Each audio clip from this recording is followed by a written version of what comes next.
네, 집주인과 세입자 간의 수리복구를 둘러싼 갈등과 관련해서 실제 있었던 일을 저희가 재연으로 준비했습니다. 화면으로 만나보시죠. 전세로 4년간 살던 집. 평소 출퇴근이 힘들어 큰맘 먹고 이사를 준비하는데요. 보증금으로 내야 할 돈도 많아 머리는 복잡하게만 합니다. 보증금 들어왔나 보네. 뭐야?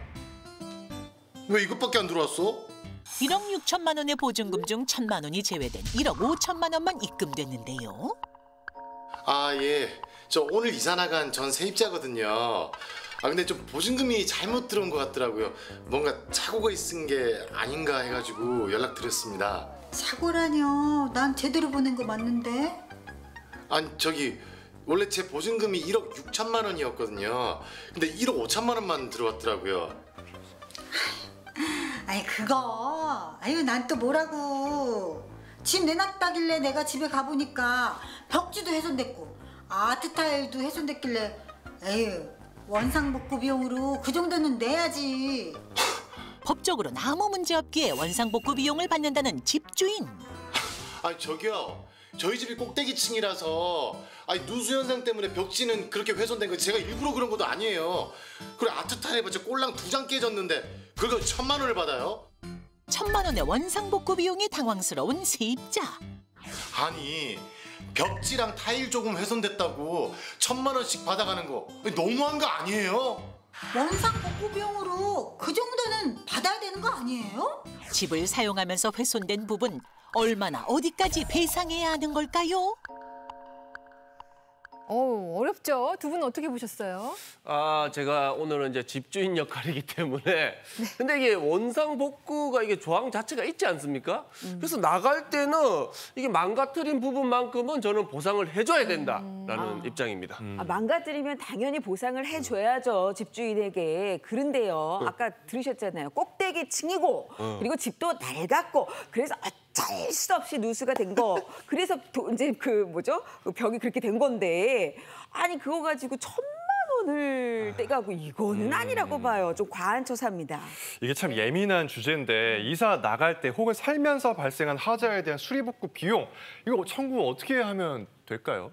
우리가 잘못 알고 있는 상식이 있는데요. 네. 보통 전세는 집주인이 수리 비용을 대고 월세는 세입자가 된다는 그런 생각을 하기 쉬운데 그게 맞아요. 잘못된 거고요. 현행법을 보면은 전세와 월세의 수리 비용 부담에 대한 내용은 사실 차이가 없고요. 네. 그러니까 집주인의 그 이른바 임대인의 수선 의무라는 게 있어요. 그러니까 어떻게 보면은 크게 만약에 구조적으로 결함이 있다, 아니면은 보일러나 어떤 싱크대 고장이 있다. 이런 것은 어떻게 해요? 당연히 집주인이 그거는 수리 비용을 대는 게 맞겠죠. 다만 이 사소한 거 있잖아요.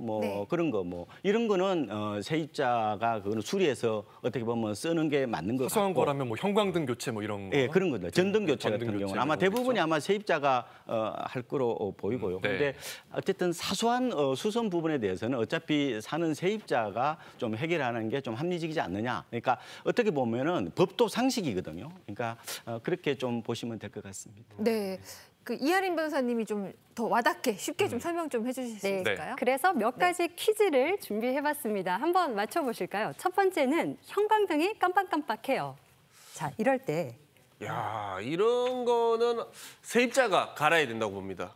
갈아 끼우기만 해도 되면 이거는 누가 하고 교체했는데 작동되지 않으면 또 누가 해야 할까?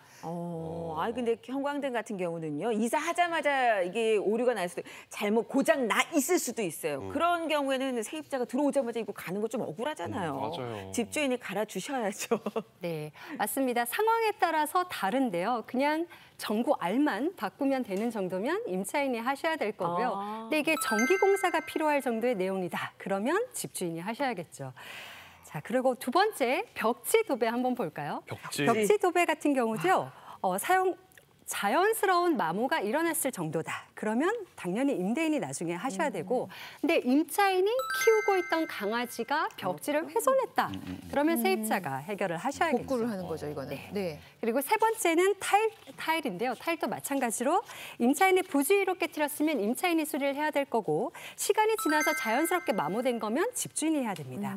그리고 네 번째, 보일러인데요. 이것도 임차인이 뭐 보일러실 문을 열어놔서 이게 동파가 됐다. 그러면 임차인이 책임을 져야 되겠지만, 보일러가 노후가 돼서 교체를 해야 된다라고 하면 집주인이 책임을 져야 됩니다. 마지막인데요. 배관 고장입니다. 이것도 임차인이 머리카락을 치우지 않아서 고장이 났다. 그러면 임차인이 고치셔야 되고요. 그게 아니고 배관 자체가 낡아서 교체해야 된다. 그러면 집주인이 하셔야 됩니다. 야, 이제 조금 이해가 되네요. 그러니까 이게 자기가 살면서 자기가 잘못한 거는 자기가 고치고, 이게 뭐 전체적으로 집이 뭐 문제가 있을 때는 집주인이 하는 거네요. 결국 가면 전세, 월세 살 때는 조심히 살아야 되네요. 맞아요. 아니 양상국 씨 아까는 집주인 한다고 집주인에 빙의하셨다고 그러더니 제가 또 월세 계속 전세 사니까 현실로 돌아오셨어요? 마음이 아픕니다.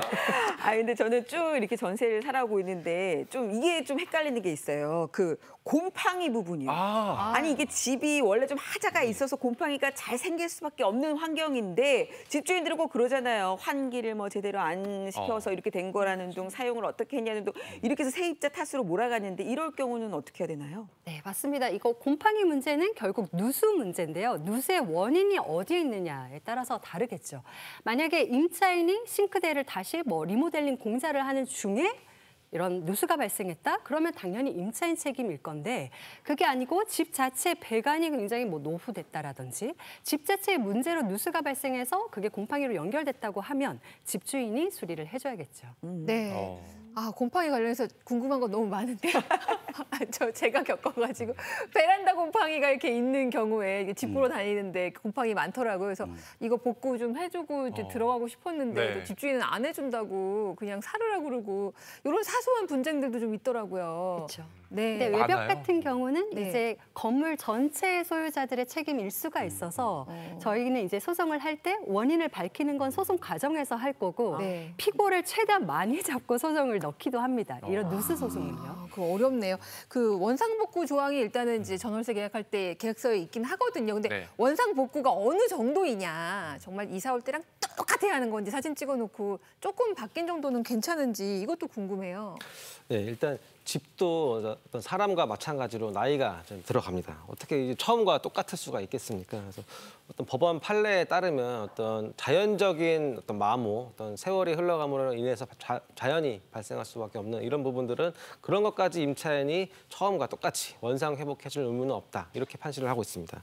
그러니까 임차인의 뭐 반대로 임차인이 관리 어떤 부주의가 명백해가지고 가령 뭐 집에서 어떤 흡연을 해가지고 벽재가 노랗게 물들었다거나 아니면 어디 부서진 부분이 있다거나 못질을 해가지고 이런 부분 같은 경우는 임차인이 책임을 져야 한다 이렇게 지금 판례가 보고 있습니다. 그래서 이렇게 분쟁을 줄이는 가장 이제 좋은 방법은 어떤 계약서의 특약사항에다가 어떤 원상복구를 어느 정도까지 한다라는 사항을 남겨놓는 거고. 그러니까 그리고 입주하면서 기본적으로 집에 있었던 하자들 이런 부분들은 사진을 찍어놓는다든지 하면서 증거를 확보해 놓으면 추후에 이것까지 배상하라라는 임대인의 어떤 부당한 요구에 대해서는 어떤 방어할 수 있겠다 이렇게 보시면 되겠습니다. 네, 그러니까 특약이 엄청 중요하네요. 네. 아까 등기부 등본에서도 특약 사항에 대해서 제가 잘 기억해두고 있었는데 이 수리복구 관련해서는 어떤 특약을 넣으면 좋을까요? 일단은 구체적으로 적는 게 좋을 것 같아요. 네. 보통 도배 장판이 낡으면은 뭐 집주인이 나중에 제가 해드릴게요 이렇게 보통 구두로 듣는 경우가 있을 겁니다. 그러시면 안 되고요.